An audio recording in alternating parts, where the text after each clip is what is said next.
There are thousands of DOS games. Most of them are terrible. I play one selected at random with a 20-minute time limit and record it live. This is the result. Welcome, ladies and gentlemen, to another random DOS game show.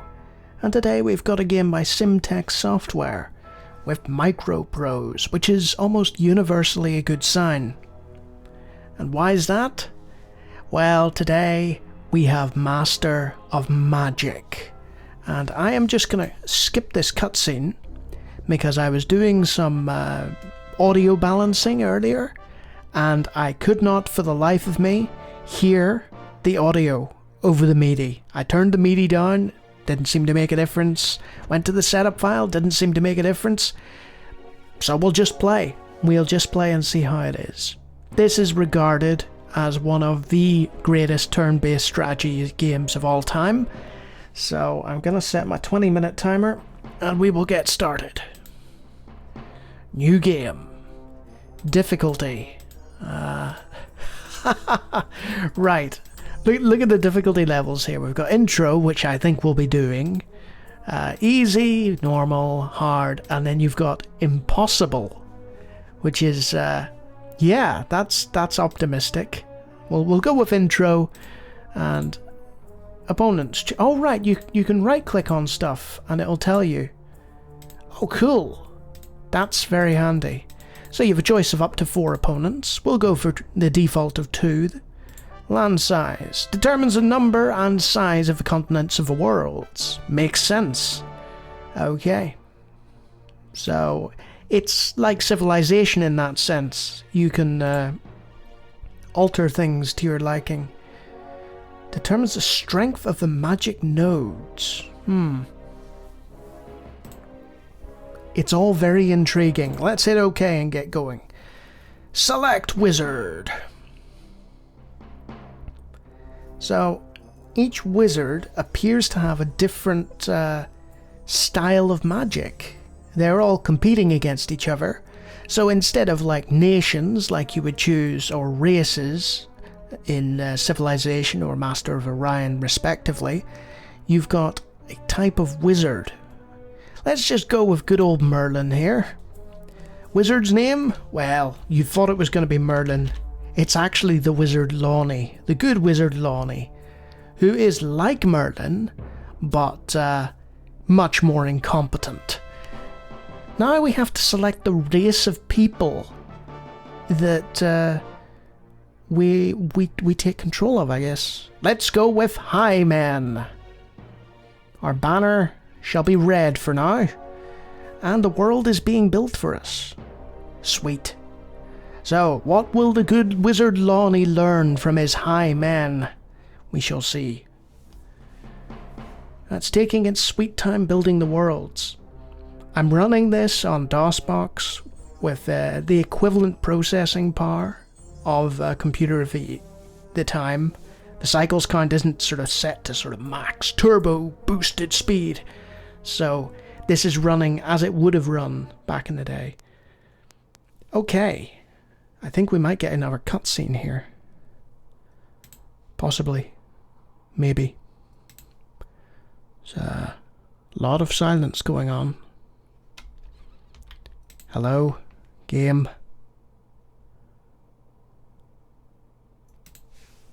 Hello? Aha! I hear music. Well, that was an interesting load, wasn't it? I was sat there in the darkness, not knowing what was happening. Right. So, immediately we can right-click on things and that's to move the map. Right. So it's not like the help screen. And there is mouse scrolling, I believe.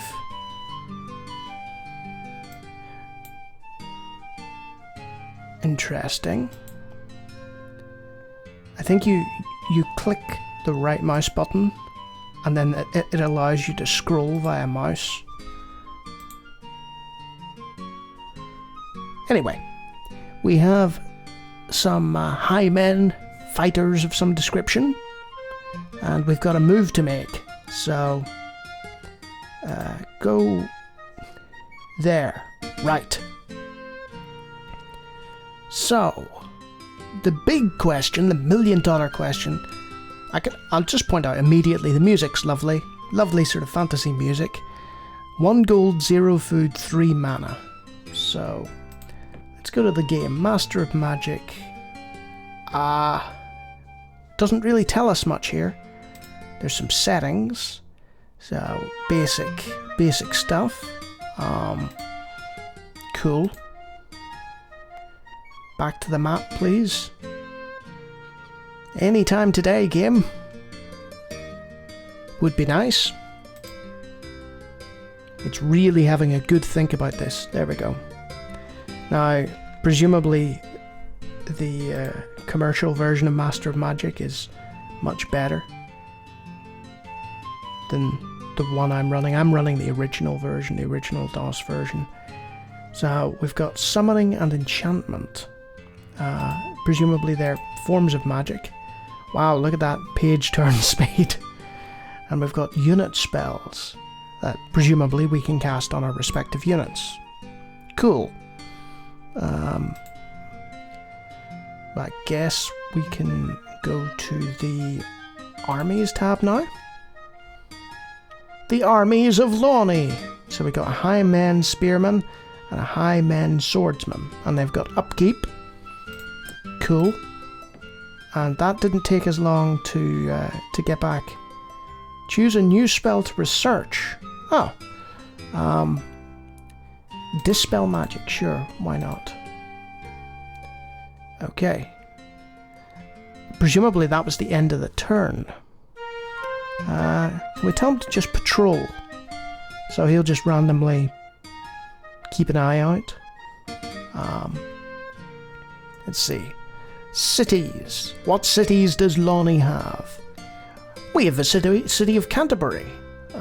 Population 4, gold, producing 5, and it's producing housing. Huh. Okay, I guess. Look, there's a sort of civilization style screen where it shows you, like, what you're building and what you're doing and so on. So we can change the production there if we want. And it shows the resources screen and all that. And I think I've accidentally hit next turn. Right, you, unit. No? Can't just select you, no? Let's hit that next turn button, see what happens. So, alright, we can right click on the menu and it'll explain things to us. So, let's learn together. The magic button brings up the magic summary screen, which contains a list of all enemy spellcasters, their relations with you, the breakdown in the way magical power is being divided up, a list of overland spells, an alchemy screen, and your spellcasting skill. Okay. Info. The info button provides you with information from various advisors. We have advisors from Civilization, and you can use the function keys. Let's ask the mirror.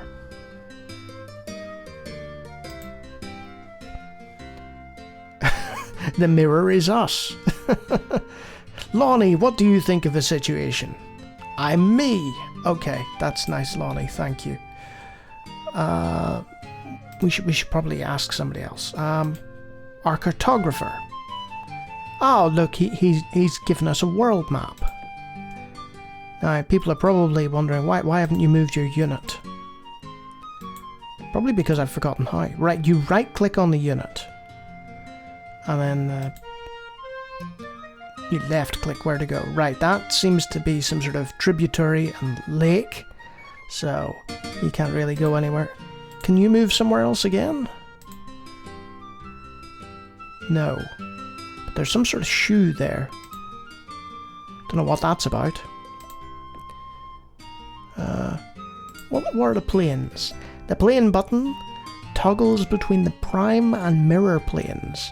If the current unit is able to switch planes, the unit will move from the current plane to the next? What?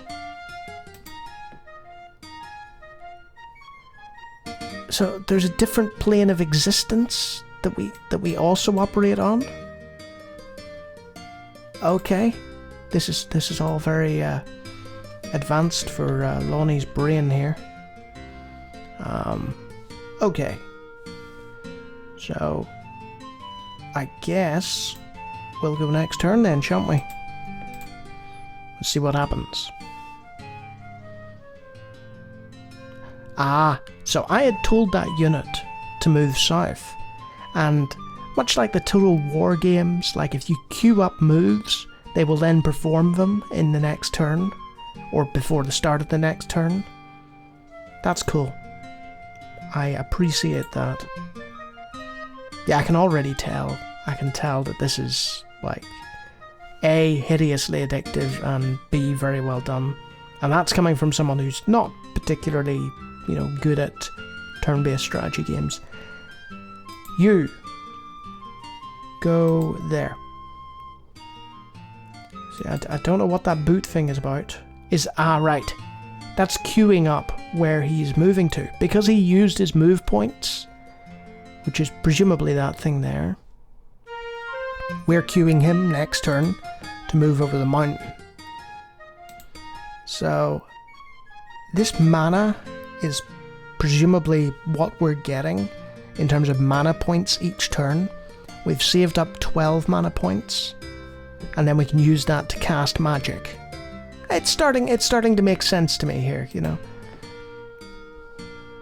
Okay, little army, move over the mountain.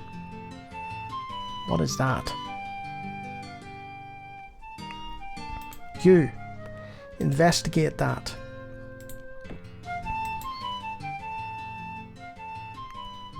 Okay, you'll investigate that next turn. Should we experiment a little more with the cities? I think we should. Let's go to the city screen and we'll go to Canterbury. So all that housing does is increase the population growth rate. So if we change that, you'll have to pardon my mouse hand, it's a bit useless. So we've got trade goods, housing, and then we've got on the right hand side we've got, look, settlers. Creates outposts. Hey, yeah, let's make some settlers and build ourselves an outpost.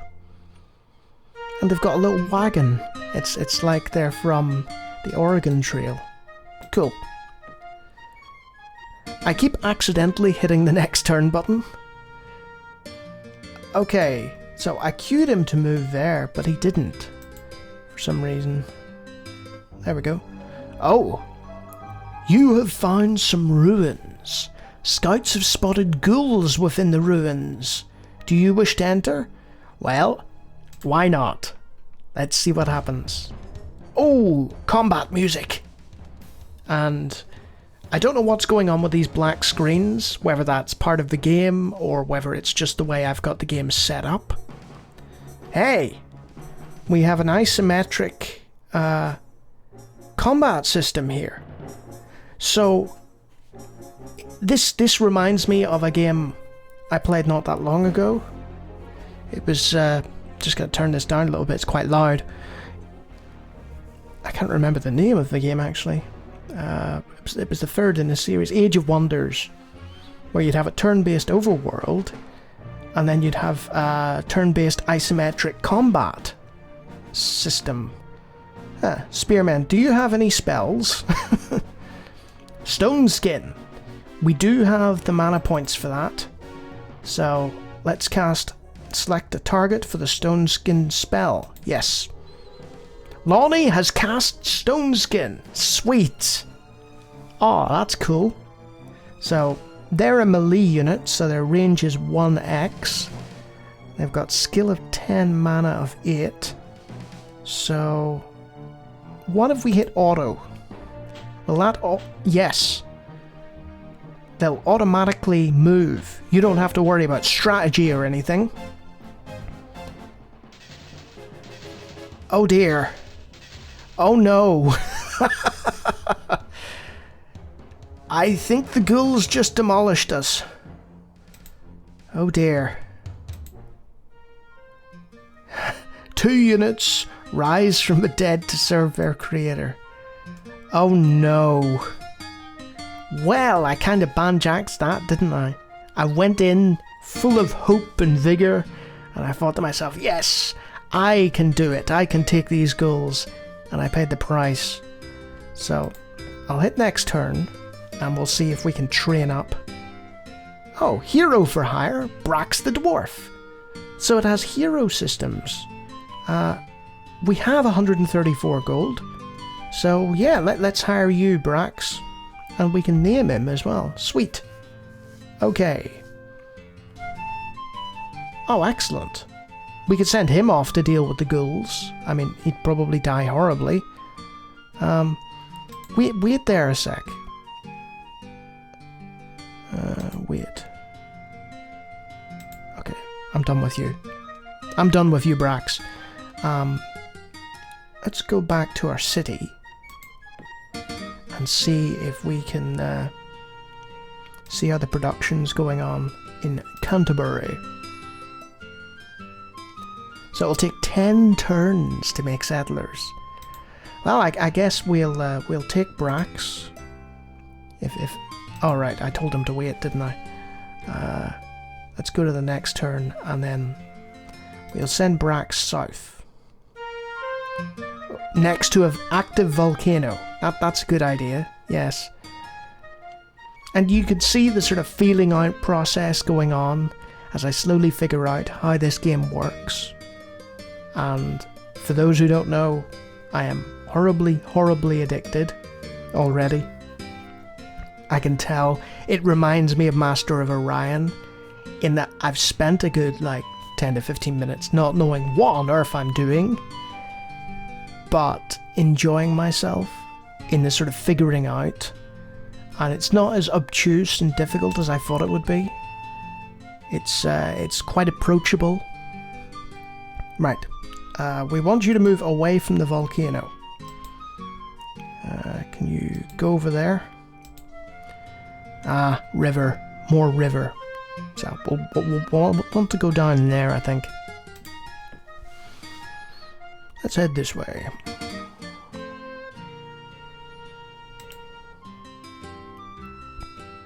Okay.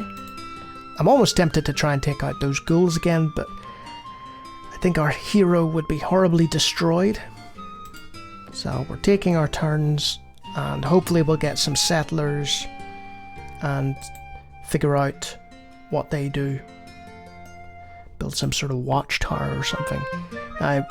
Presumably you'll have a lot more units than just the one hero unit. You'll probably have a whole series of armies to move around the map. Yep, he's did you expend all your moves? I think he did. Yeah. And then I've queued him to go up there the next turn. Go, Brax, go! Explore as much of this strange map as possible.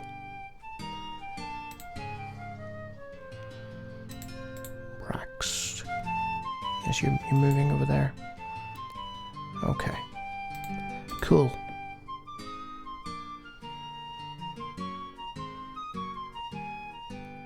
Not much more to say about this, really. I'm slowly watching my magic and my gold accumulate. But this is one of those games where it's just you play for 700 years, turn by turn, bit by bit. Hurrah! Settlers! Right. So, let's send you out here. Go to the next turn. Let's see if we can build something with them. City growth. Canterbury has grown to a population of 4. Well, that's helpful. 3's company, but 4's a crowd. Right. Brax, you head up there. There's some sort of gold patch there or something. -2 gold. Uh-oh. The upkeep's not so good. Brax... I keep saying Brax randomly, but... What happens if you go there? Nothing. Oh well. We will queue you. Or you can just... Right. There's a build button next to the various things, but it's greyed out at the minute. So I'm just going to use that settler as an exploratory vessel, and we'll try and cover as much of a map as possible in the time that we've got remaining. It's been a... oh my goodness, what is that? Let's briefly look at this. Oh! We've got ourselves a cutscene!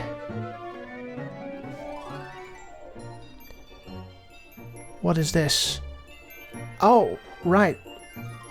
We have apparently acquired a special spell from our research. So now we know how to do that. Cool.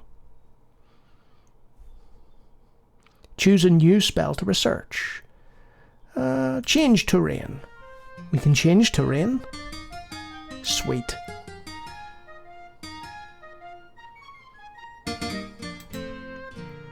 What is this? You've found an ancient temples. Scouts have spotted zombies within the ancient temple. Do you wish to enter? Oh, there goes our time limit. No, we don't wish to enter. Because we've only got a bunch of settlers. We really should have sent Brax over there to deal with that. But as you can undoubtedly tell, this is, like I said before, hideously addictive, very simple to learn, but I feel that there's a sort of, like many of these other turn-based strategies, there's a hidden complexity to it. You've got this basic, approachable veneer, and then underneath that lie all the mechanics, and I think you could play this for hundreds of hours. This reminds me of Heroes of Might and Magic and Master of Orion. When I was playing them, it's the second Heroes of Might and Magic in particular, when I was playing it, I felt like I could play that for the rest of time and not get bored of it. So Master of Magic appears to be held in quite high regard, and for good reason by the looks of things. It's I suppose I'll have to explain what it is. It's a top-down turn-based strategy game with turn-based isometric combat, spells, terrain modification, and just a lot of influence from Sid Meier's Civilization games, but wrapped up in a fantasy package with slightly more interactivity, I think.